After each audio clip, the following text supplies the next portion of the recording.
Sonko est condamné comme si quiconque aura attenté aux mœurs en excitant, favorisant ou facilitant habituellement la débauche ou la corruption de la jeunesse de l'un ou l'autre sexe au-dessous de l'âge de 21 ans ou même occasionnellement des mineurs de 16 ans.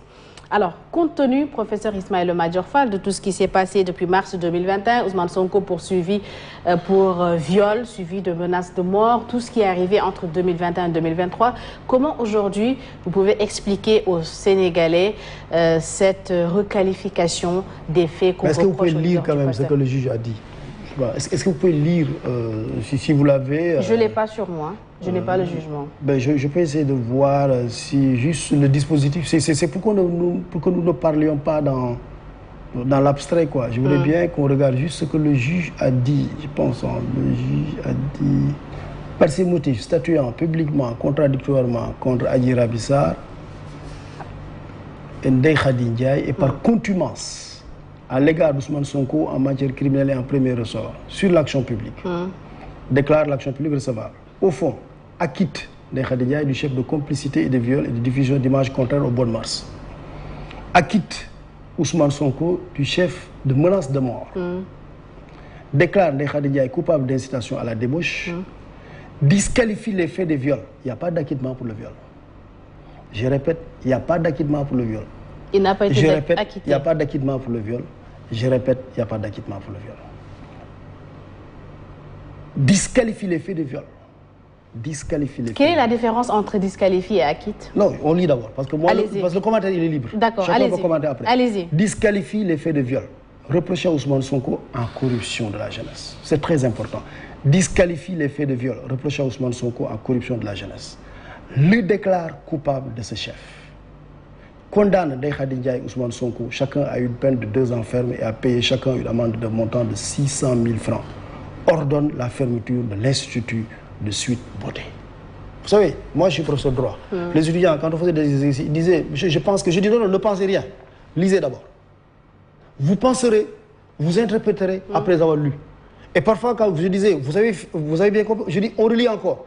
Et on relisait. Est-ce que vous venez de dire c'est le jugement? C'est le jugement. Du procès d'Ousmane Sonko contre Adji Sarr. Et quand on finissait de lire, il y avait moins de bavardage dans la salle. Parce que tout le monde s'y met. Actuellement, c'est ça qu'on a dans le pays. Tous les Sénégalais ne comprennent pas aisément ces textes écrits par des juristes. Alors, expliquez-moi, en termes clairs, professeur Ismaïla Madior Fall, quelle est la différence, comme je l'ai dit tout à l'heure, entre acquitter d'un fait et disqualifier, le fait? Je voulais d'abord rappeler que tous les Sénégalais ont le droit d'interpréter ce que le juge a dit. L'interprétation est libre. Vous êtes journaliste, vous avez le droit. Un politique a le droit. Un membre de la société civile a le droit. Un avocat a le droit. Il y a des avocats qui ont l'interprétation de ce texte. Les professeurs de droit, ils vont... Chacun est libre de commenter une décision de justice. Moi, mon rôle, ma vocation en tant que ministre de la Justice, ce n'est pas d'interpréter les décisions de justice. Mais, je voulais juste par pédagogie dire que ce texte, cette décision que je viens de vous lire, que tout le monde d'abord doit la lire. Et attention, on n'a pas besoin de juriste pour comprendre. Le juge, qu'est-ce qu'il dit? Il dit menace de mort. J'acquitte. Le juge a dit donc il n'y a pas de menace de mort. Il dit mais attention, pour le viol, je n'acquitte pas.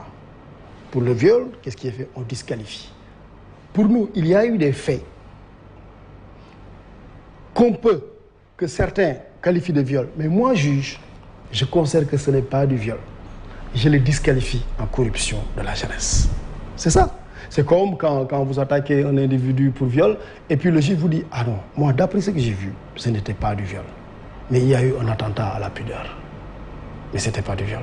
Ça veut dire qu'il y a une infraction qui est plus grave, qui est visée. Le juge dit non, cette infraction qui est plus grave. Je n'ai pas les preuves pour dire que c'est ça. Mais les éléments que j'ai ne me permettent pas de le réfuter, de le nier. Mais je préfère, pour les raisons de prudence, le qualifier en une infraction moins grave. C'est un exercice judiciaire, mais élémentaire, classique, traditionnel. C'est parce que ici, on est en matière de viol. On aurait pu être dans d'autres infractions, où vous dites, oui, ils ont commis un crime. Ils ont commis un crime, ils sont venus, ils ont assassiné quelqu'un. Le juge dit, non, ce n'est pas un crime. C'est des coups mortels. Il a donné à sa femme un coup de poing. La femme est tombée et morte. Ce n'est pas un crime. C'est des coups mortels. Il le requalifie. Donc je veux dire, la requalification est une pratique, mais vraiment ordinaire, banale, consacrée, courante, classique dans l'exercice judiciaire. Maintenant, il est vrai qu'une bonne partie de l'opinion publique peut ne pas comprendre ça. À partir de ce moment, il est de la responsabilité de ceux qui peuvent expliquer, d'expliquer. Maintenant, il faut savoir aussi une chose, qu'un juge ne peut pas s'expliquer, un juge ne peut pas se justifier, un juge ne peut pas aller défendre sa décision. Un juge ne peut pas. Il ne peut pas. Donc, qui peut le faire? C'est des avocats. Des avocats qui peuvent l'expliquer, encore qu'un avocat qui l'explique doit aussi respecter les règles de sa déontologie. Parce que j'ai vu des avocats lancer des appels à l'insurrection, ils sont susceptibles d'être poursuivis. Ils ont commis une faute disciplinaire, ils ne respectent pas leur déontologie. Et ils ont commis une faute pénale, c'est un appel à l'insurrection. Être avocat ne permet pas ou n'autorise pas à quelqu'un de faire un appel à l'insurrection. Alors, le jugement que vous avez là, il est disponible où? Non, ça, c'est disponible en ligne partout, si vous voulez. Tout à l'heure, vous m'avez dit que vous attendiez le jugement. Non, ça, c'est l'extrait. C'est un extrait. Ouais. Donc, maintenant, le jugement va être rédigé. Le jugement, mais, tout juge. Je vois que vous n'êtes pas habitué à la justice, c'est tant mieux. Non. Voilà. Mais quand un juge rend une décision, il lit ce qu'on appelle le dispositif. C'est la décision qui a été arrêtée par délibéré par la composition, le juge. Parce que le juge, la justice, c'est le système de la collégialité. Ce n'est pas un juge qui décide. Ce n'est pas un juge. Ils sont 3. Ailleurs même, ils sont 5, comme la Cour suprême a décidé 5. Vous savez, parfois, quand on dit le juge a été corrompu, je dis, mais comment on peut corrompre 5 juges en même temps ou 3 juges? Non. La justice, c'est la collégialité. C'est un groupe. Et justement, attendez, vous avez posé une question. Je vais quand même répondre. Donc maintenant, le juge rend son dispositif, dit voici la décision qu'on a prise. Maintenant, il y a une décision qu'on appelle jugement au niveau du tribunal, arrêt au niveau des cours, qui va être rédigé de façon exhaustive, et c'est cet acte qui permet l'exécution de la décision. Bien, alors, professeur Ismaïla Madior Fall, il y a ceux qui disent que la justice est instrumentalisée pour éliminer l'opposant Ousmane Sonko de la présidentielle de 2024. En tant que ministre de la Justice, vous répondez quoi? Ce que je dis, c'est que dans tous les pays du monde, aussi loin que l'on remonte dans l'histoire de la démocratie pluraliste, chaque fois que l'un individu a maille à partir avec la justice pour des délits ou des crimes de droit commun,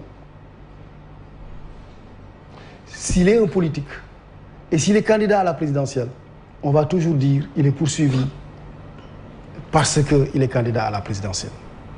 Tout se passe comme si, lorsqu'on est candidat à la présidentielle, on est plus justiciable. Au Sénégal, il y a une jurisprudence. Il y a la jurisprudence. Non, c'est pas au Sénégal seulement, mais c'est partout. Oui, et il y a la jurisprudence Khalifa Babacar Sall. Tous deux ont exprimé leur volonté à vouloir être candidats et n'ont pas pu. Si la même chose arrive à Ousmane Sonko, qu'on peut qualifier de principal challenger de Macky Sall en 2024, est-ce que cela ne porte pas un tout petit peu à confusion? Est-ce qu'on peut rappeler les faits pour lesquels ces personnes ont été poursuivies? On les connaît déjà. Si c'est des faits politiques... Il nous reste un tout petit peu de temps, professeur Ismaïla Madior Fall, ça va être compliqué. Ok, mais c'est quand même des faits de droit commun. La personne est poursuivie pour des faits de droit commun. Et si, même si vous commettez des faits de droit commun, mais vous êtes candidat à la présidentielle, vous avez un certificat d'impunité ou d'immunité, mais ça pose problème. Il y a des candidats à la présidentielle qui ne sont pas poursuivis pour des faits de droit commun. Idriss Seck, c'est lui qui était deuxième à la présidentielle. Deuxième à la présidentielle. Ce n'était pas un autre. Hein. C'est Idriss Seck qui était deuxième à la présidentielle. Lui a-t-on collé un procès? Mais on n'a pas de chose à lui reprocher. Mais quand vous êtes candidat à la présidentielle et qu'une dame porte plainte contre vous, surtout qu'ici, ce n'est pas l'État, ce n'est pas poursuite pour enrichissement illicite, détournement de deniers publics. Non, l'État n'est pas en jeu dans cette affaire. L'État n'est pas impliqué. C'est une affaire privée. Le principal concerné parle de complot. Oui, bien sûr, mais c'est de bonne guerre, c'est normal. Le principal concerné parle de complot, mais il appartient à l'opinion de dire, mais attendez, une dame, mais quand même, c'est une dame qui n'est pas candidate à la présidentielle, mais elle a quand même des droits. À moins qu'on lui dise, non, non, attendez madame, désolé, mais vous avez mal choisi votre adversaire, il est candidat à la présidentielle, madame, on vous aime bien, vous êtes gentil, oubliez cette histoire de viol, rentrez chez vous. Celui-là, il est candidat à la présidentielle, on ne le jugera pas. L'histoire de viol, oubliez ça. Vous voulez qu'on fasse ça? Non, dans un état de droit, on ne peut pas. Mais très bien, dans un état de droit, la justice est la même pour tous. Bien, alors vous suivez le jury du dimanche sur iRadio, ITV, E-Média. Nous recevons le ministre de la Justice, Ismaïla Madior Fall, celui qui avait incarné